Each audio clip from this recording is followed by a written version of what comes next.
हर एक से मोहब्बत भी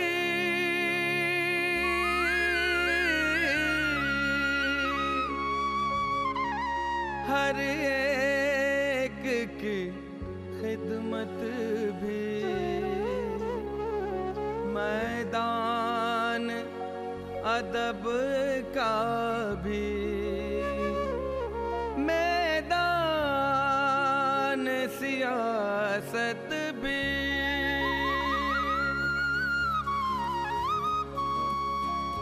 है मश्क सुखन जारी जाकी की मशक्कत भी एक तुरफा तमाशा है हसरत की तबीयत भी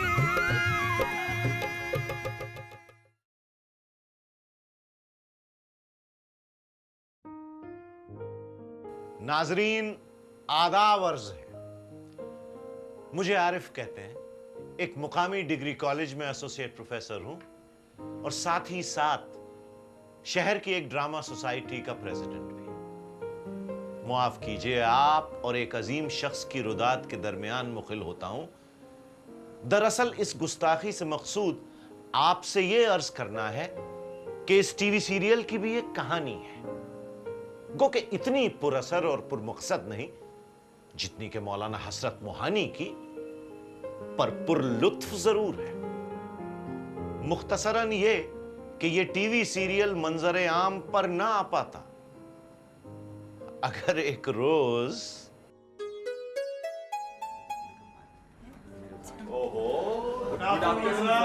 गुड आफ्टरनून गुड आफ्टरनून। मुझसे पहले बैठो बैठो बैठो भाई, माफ करना मुझे आने में आज थोड़ी देर कोई बात नहीं सर, हम भी कौन सा वक्त पे आए हैं। यार वक्त नहीं, वक्त वक्त। हम भी कौन सा वक्त टाइम पे आए हैं। वैसे एक बात है आरिफ साहब, मंजीत पहला ऐसा पंजाबी होगा जिसका उर्दू प्रोनाउंसिएशन इतना अच्छा है। क्यों नहीं होगा भाई, अपने दादा का पोता हूँ, लाला रामलाल छाबड़ा का पोता हूँ, MA in Urdu gold medalist. ओए बस कर, मेरे नाना भी तेरे दादा से कुछ कम नहीं थे। अच्छा? बात बात पे शेर मारते थे। वो क्या था,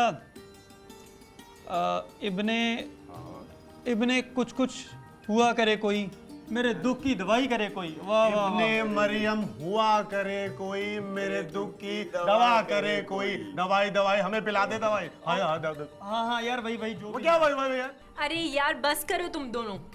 सर हम क्या यहाँ लड़ने आए हैं? सोनिया एक मिनट, बात पूरी हो जाए ना। मेरे दादा को पूरा का पूरा दीवाने गालिब आता, समझ। मेरे नाना उर्दू लिख भी लेते थे। हाँ, गालिब साहब ने अपना दीवान तेरे नाना से ही लिखवाया था। और नहीं तो यार बस करो। सर ये लड़ाई तो ऐसे ही चलती रहेगी। आप ये बताइए कि अरे खुदा करे कि इस तरह की लड़ाई रोज हो। हाँ तो मैं कह रहा था मेरे दादा। अरे दादा नाना हमारे भी थे। हाँ तो बता ना, किसने रोका है?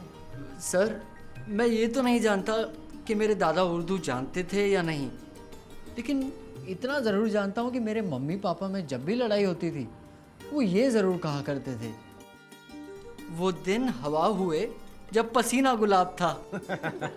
वो क्यों अंकुर? वो इसलिए कि मेरे मम्मी पापा ने लव मैरिज की थी और शादी के बाद लड़ते बहुत थे। अच्छा खैर ये सब छोड़ो, मुझे ये बताओ कि आज सूरज किधर से निकला है भाई? यानी हमारे थिएटर ग्रुप में उर्दू का जिक्र। सर हम अगला प्ले उर्दू में करेंगे। उर्दू? Yes sir. क्या सर, होना तो ये चाहिए था कि आप उर्दू प्ले करने का प्रपोजल रखते और चौंकते हम। यहाँ तो उल्टी गंगा बह रही है। सर इस बार मंजीत का प्रपोजल है कि हम विरासत थिएटर फेस्टिवल में उर्दू का प्ले करें। मैं देख लो, सोच लो, काफी मुश्किल काम है। सर हिम्मते मुर्दा मदद खुदा। यार हिम्मते मर्दा मदद खुदा। ओ हिम्मते मुर्दा ही है, इसका मतलब है अगर मुर्दा भी हिम्मत कर ले तो भगवान उसे दोबारा जिला देगा। अरे हिम्मते मर्दा ही है, इंसान अगर हिम्मत करे तो खुदा भी उसका साथ देता है। भाई ठीक है, अगर तुम लोगों ने फैसला कर लिया है, let's go ahead. Sorry sir, but Urdu में मैं थोड़ी अनकंफर्टेबल हूँ। इवन जावेद भी। भाई प्रियंशा, तुम्हारा उर्दू में अनकंफर्टेबल होना तो समझ में आता है, पर जावेद तुम, अरे come on, you know Urdu very well. Sir, हम सब उर्दू से मोहब्बत करते हैं, इसमें कोई शक नहीं, लेकिन हमें उर्दू नहीं आती, ये फैक्ट है। अब ये हमारे नाना दादा को ही आती थी। तुम उर्दू जानने के बाद ये सब कह रहे हो? हाँ, क्योंकि नहीं खेल है दाग, यारों से कह दो कि आती है उर्दू जबान आते आते। सर इसीलिए तो हमने ये चैलेंज एक्सेप्ट किया है। और मैं तेरे साथ हूँ। हाँ हाँ, मैं भी सबके साथ हूँ। तो लेडीज एंड जेंटलमैन, पेश है एक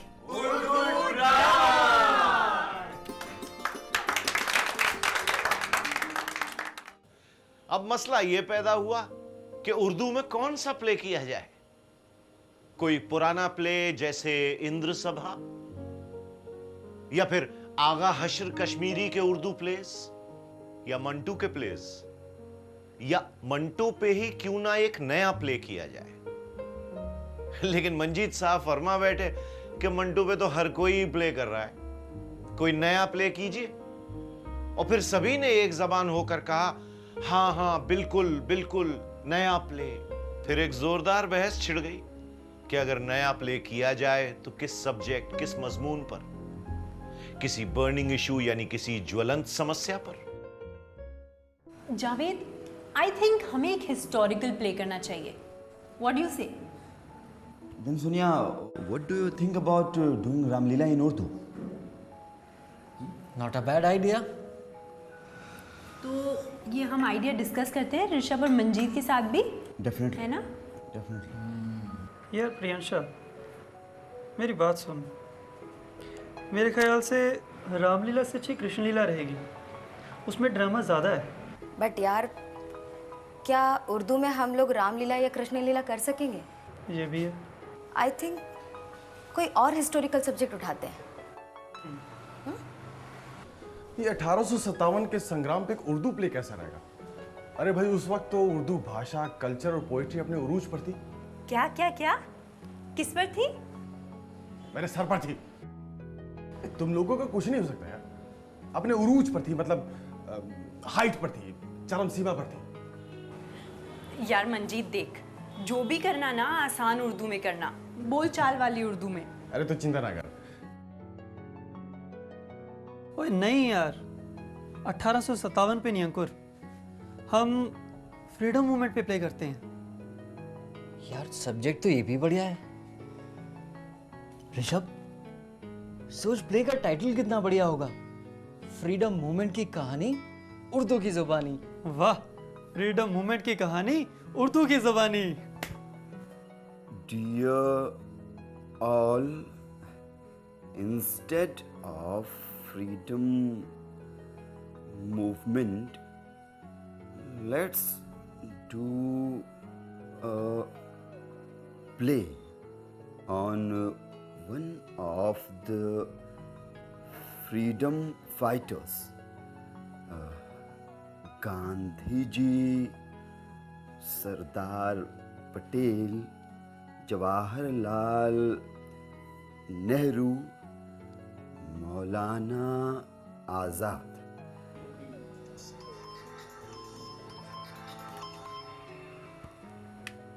भगत सिंह, चंद्रशेखर आजाद, खुदीराम बोस, राम प्रसाद बिस्मिल को क्यों भूलते हो? अंकुर। गरज ये कि जितने मुंह उतनी बातें। फ्रीडम फाइटर्स के बाद बारी आई शायरों की।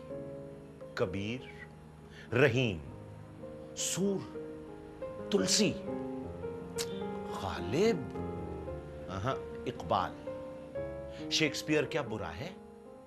टैगोर को क्यों इग्नोर कर रहे हो?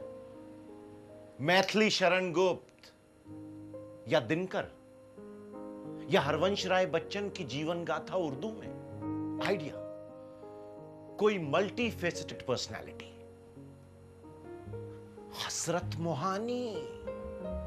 नहीं, अरे हाँ, नहीं, हाँ, नहीं, हाँ, नहीं, हाँ, हाँ, नहीं।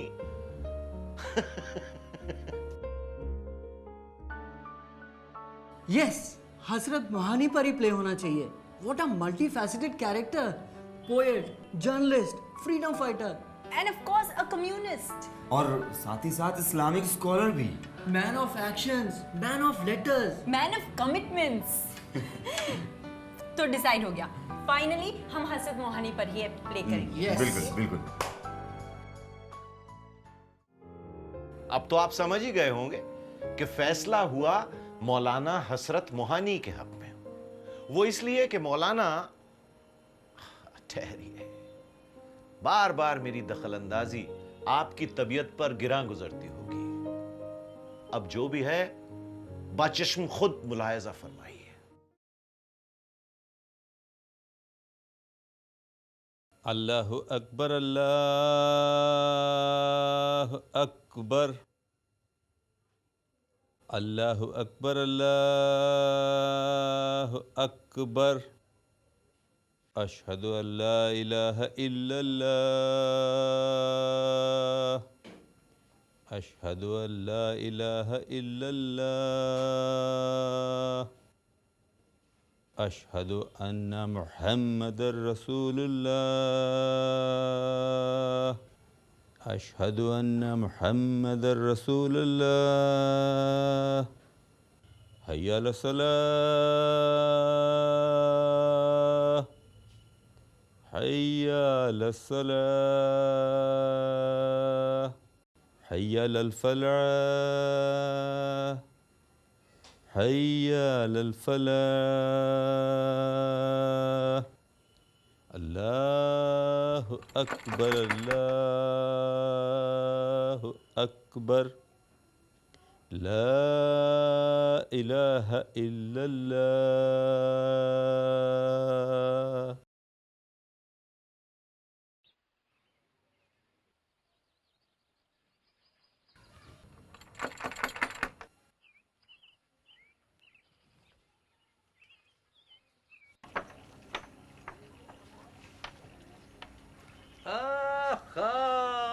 हेड मार्ट साहब, हेड मार्ट बहुत बहुत मुबारक हो। शुक्रिया शुक्रिया। जच्चा बच्चा तो सब ठीक है? अल्हम्दुलिल्लाह खैरियत से हैं।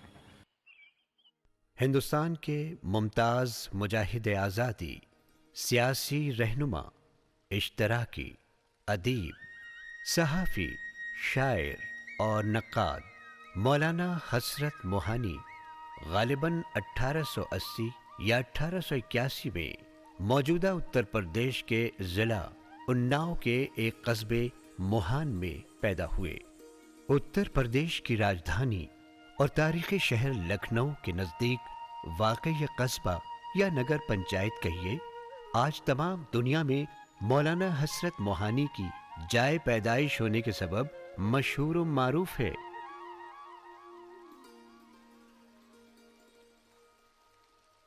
मगर मौलाना हसरत मोहानी की पैदाइश से पहले भी ये कस्बा खासी तारीख़ी अहमियत का हामिल था।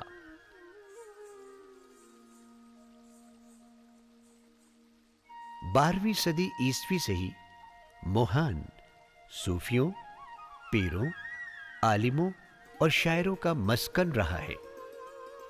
गरज ये कि मौलाना हसरत मोहानी ने एक इल्म और अदब शनास शहर में आंखें खोली।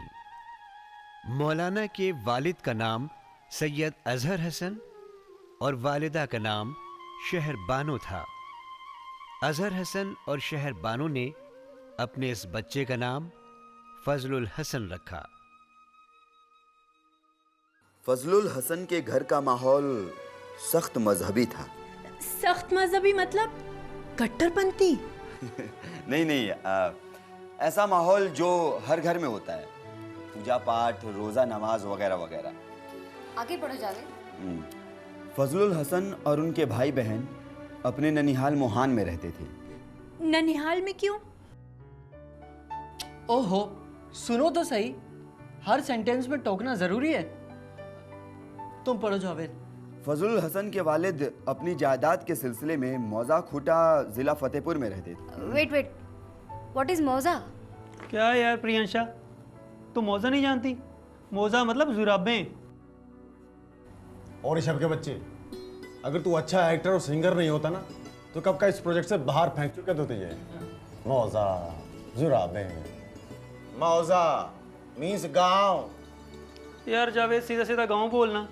यार मैं थोड़ी कह रहा हूँ, जो इस किताब में लिखा है वही पढ़ रहा हूँ।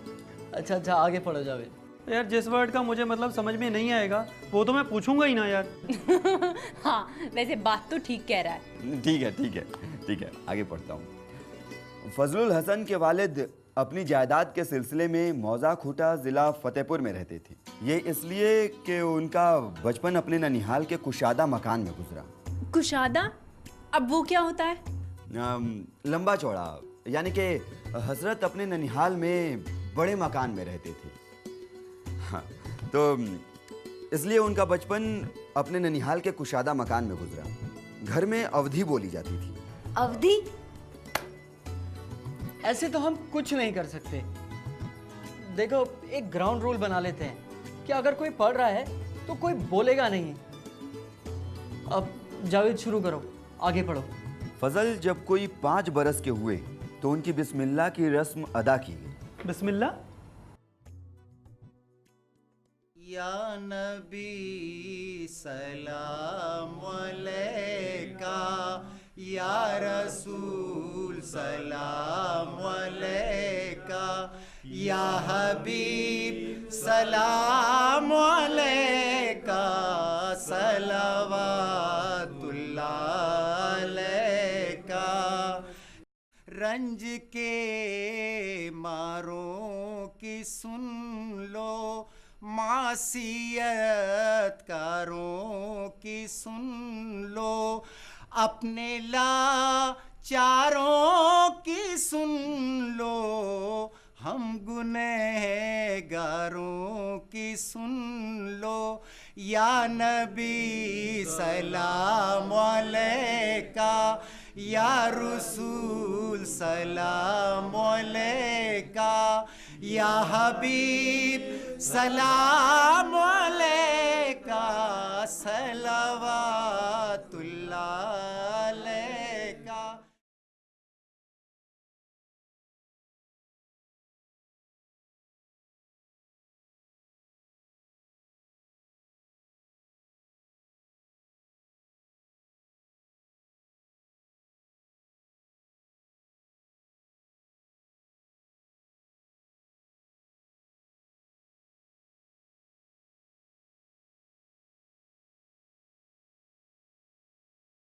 बाद मिलाद मियाँ फजल की बिस्मिल्लाह की रस्म अदा की जाए।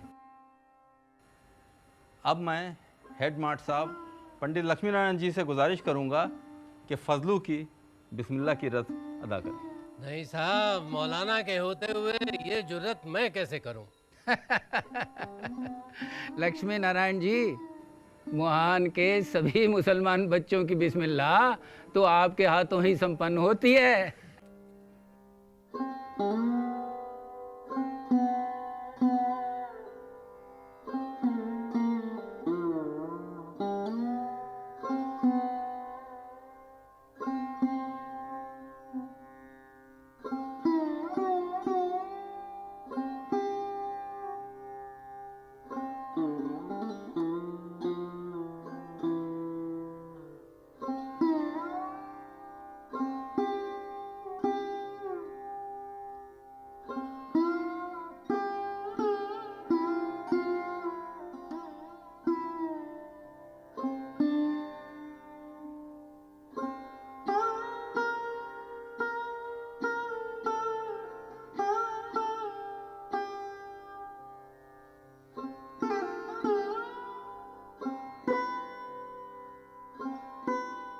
भगवान तुम्हारे इल्म में रोज अफसू इजाफा करे। आमीन सुम आमीन। Wow, what a fascinating ceremony. बिस्मिल्लाह के बाद क्या हुआ? आगे सुनो, सब मालूम हो जाएगा। हाँ पढ़ो ना। घर में अवधी बोली जाती, मगर उसके साथ साथ अरबी, फारसी और उर्दू की तालीम भी दी जाती। फजल उल हसन की इब्तिदाई तालीम मौलवी गुलाम अली के मकतब में हुई।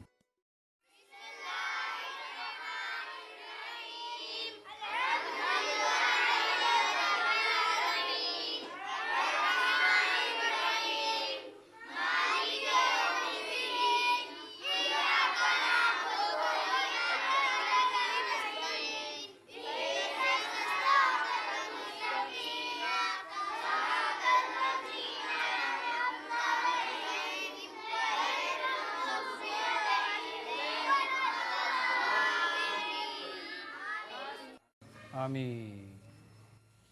अब उर्दू का सबक।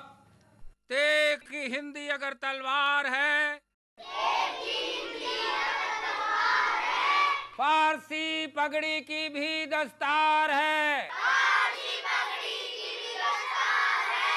क्या मायने हुए इसके? हम बताएं मियाँ जी। हाँ तुम बताओ फजल मियाँ। फारसी में जिसे तेग कहते हैं, हिंदी में उसे तलवार कहते हैं, और हिंदी में जिसे पगड़ी कहते हैं, फारसी में उसे दस्तार कहते हैं। सुभान अल्लाह, बहुत खूब।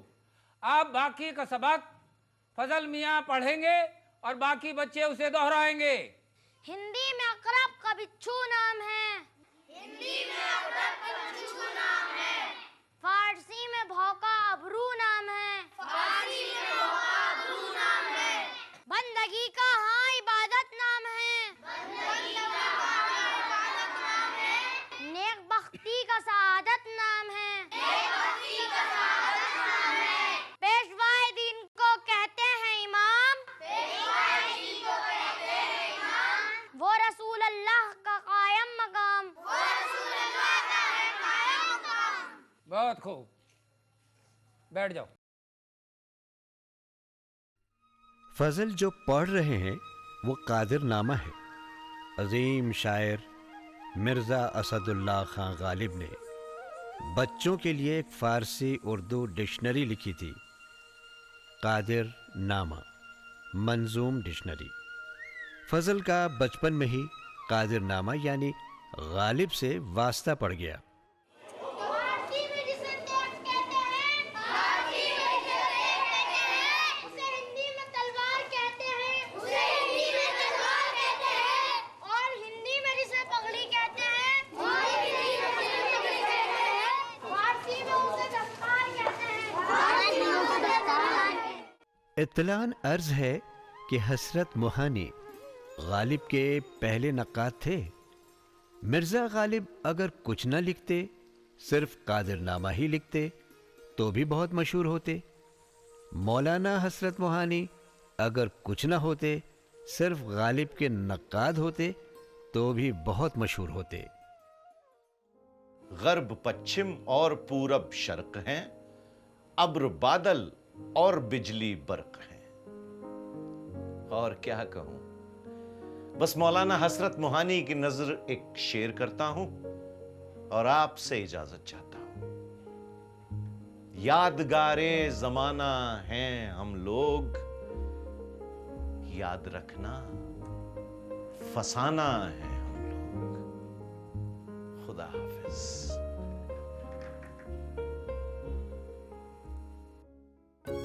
आज़ादी की ख्वाहिश भी, तहरीक खिलाफत भी, स्वदेश पे जां कुर्बा, जिंदा की सोबत भी थी। दीन की पाबंदी और कृष्ण से रग़बत भी।